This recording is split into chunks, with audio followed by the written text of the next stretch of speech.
Hi.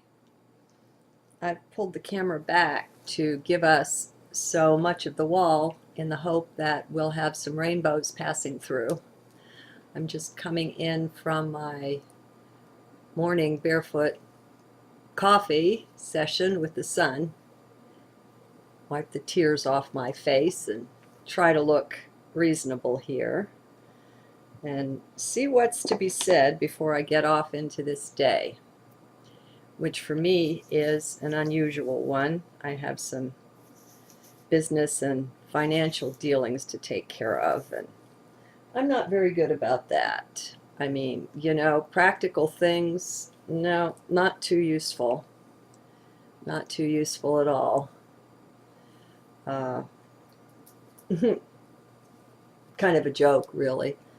I mean, I surrendered a lot in coming into light and finding myself and who and where and what I really wanted. And upon finding and discovering, well, there's a whole lot of that stuff I just didn't pick back up. And so you don't find me a very anchored, practical person. But I'm happy this way. I take things as they come. And you just have to be willing to do that. Um, that's part of being a sovereign being, is to, it's not just that you set things aside like that, but that when consequences appear from that, you welcome them and you don't run away, and you just go on like that. It's very strange. I mean, I still, at this point in my journey, know enough and remember enough about the I that I used to think that I was. And the vague shadow of that looks at this and says, oh my God, who are you? Do I even know you? you know? I mean, there's still that ability to look from the practical perspective, let's put it that way. And from that perspective, I'm a ditz. Oh well, so what? I like it this way. To each his and her own. That's the thing, dear ones. You've got to find your own perfect recipe, find your joy, and then operate from there and do what you will when you will. Only the whole funny thing, of course, is that none of us are who we think we are. And so it's in the discovering of that that everything is so amazing. Because, you know, there's a that we are that's nothing like who we thought we were. All those things that seemed or may seem so important, they're nothing. They're chaff in the wind. They're just so nothing.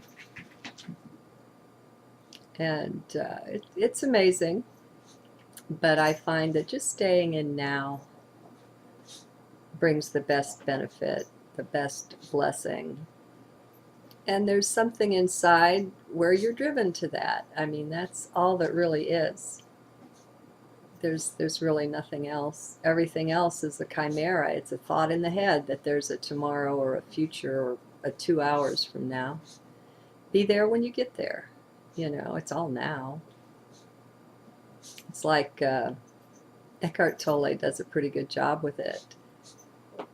You just think that there's a 1412, to the people then, that was now. That's all there is now. There's never been a time when it wasn't now, or will be a time when it isn't now. This 3D illusion we've been in, it's interesting that it just doesn't go zap and go away, but that it's fading away like this. It's really better, I think, in a way, to be able to make the adjustments more gently. Although things are accelerating so fast, it doesn't seem so terribly gentle these days. But with time fading away, see, we're such great creators is the thing, I guess. And so we prop things up by our belief, by pouring the energy of the I am into them, by placing our attention on them and our belief in them. And so that actually pours the energy of creation into them.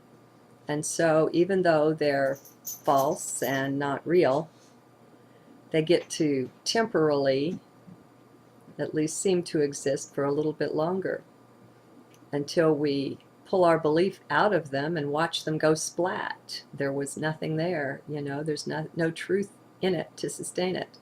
Anything that has truth is unaffected, quite unaffected by our belief or non-belief. It really doesn't care, and it doesn't matter, because it is what it is, and it stands.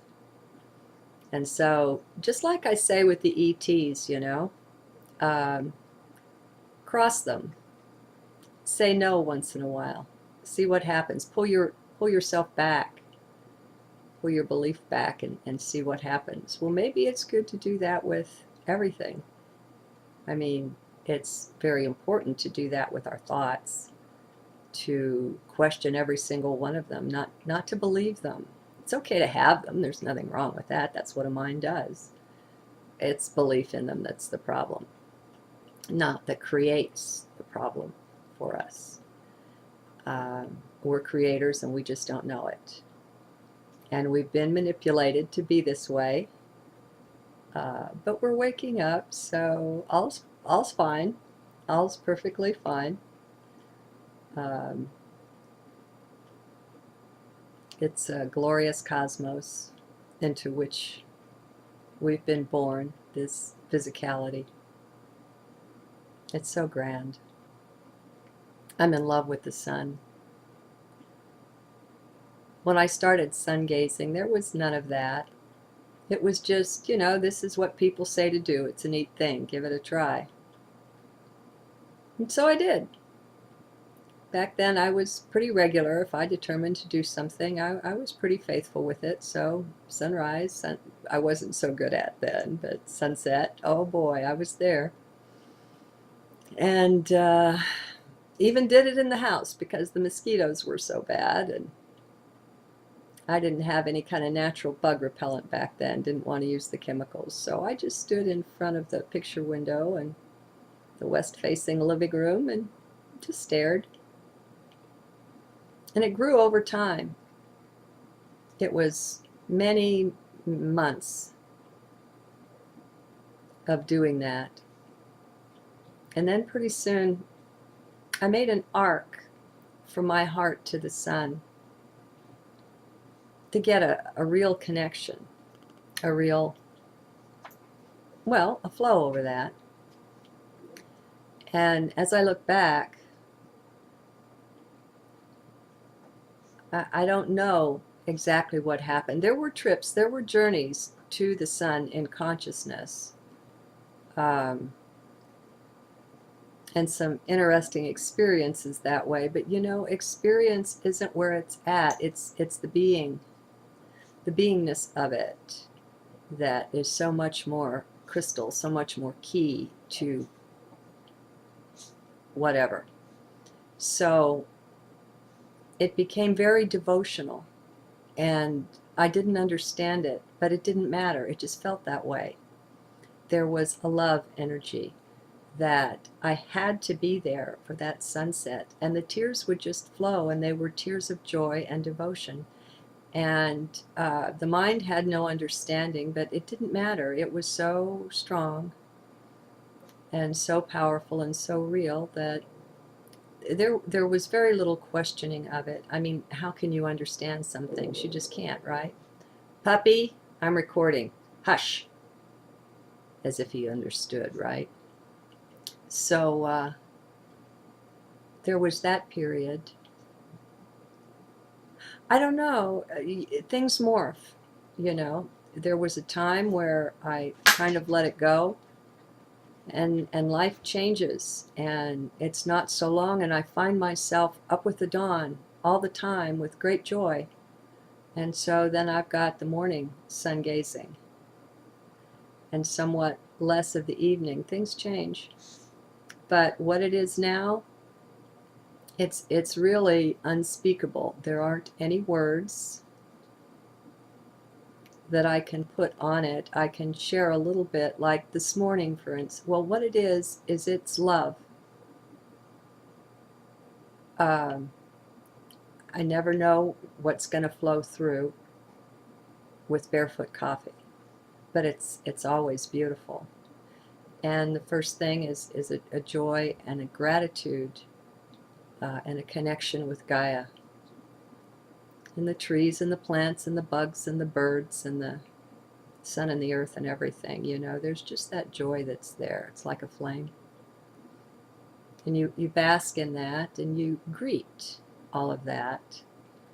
And then just gazing upon the sun, there's a devotion, I don't know, it's like an identity that's shared in some way. The blazingness of the sun is like a manifestation of the blazingness of your heart, of your soul. And I guess maybe in gazing on that without, it stirs that within. I don't know. Like I say, there aren't words for it. But it's very, very special. And I much more understand now the ancient peoples. They weren't so dumb in their devotion to the sun. They weren't so dumb at all. The way I read it, friends, we're the dumb ones. And so, again, I don't suggest that everybody go out and stare at the noonday sun. This is a sunrise and sunset thing that you work yourself into slowly, getting your gaze accustomed to it. But Google it and check it out for yourself. I think if I had to try to define myself in terms of yoga, bhakti, just love and devotion. Only it's not like it's a this loving a that. It's just love that is. That's in the heart of everything. Greeting, love that is, that's in the heart of everything. And it's a sharing, and it's a song, and it's an intensity blazing. And, you'll find odd, interesting things happen. A trip to the sun now and then, you never know what. This morning it was like my front teeth were buzzing, humming or something. It was like they were singing a song of devotion themselves. They just had to vibrate. It was so intense. So you never know. I'm probably a few rocks short of solid and sane, but I tell you, the water's fine. Come on in. Have a great day.